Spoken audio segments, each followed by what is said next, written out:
বেসরকারি স্কুল কলেজে কর্মরত শিক্ষকদের বদলির শর্তের ক্ষেত্রেও আরও কিছু শর্ত যুক্ত করার প্রস্তাব করা হয়েছে।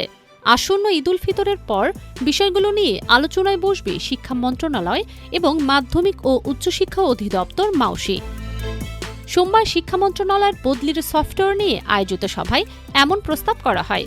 মাধ্যমিক ও উচ্চশিক্ষা বিভাগের সচিব আব্দুল খালেকের সভাপতিত্বে অনুষ্ঠিত সভায় শিক্ষামন্ত্রী ড.আ.ন.ম এহসানুল হক মিলন, কারিগরি ও মাদ্রাসা শিক্ষা বিষয়ের সচিব মোহাম্মদ রফিকুল ইসলাম সহ মন্ত্রণালয় এবং অধিদপ্তরের শীর্ষ কর্মকর্তারা উপস্থিত ছিলেন।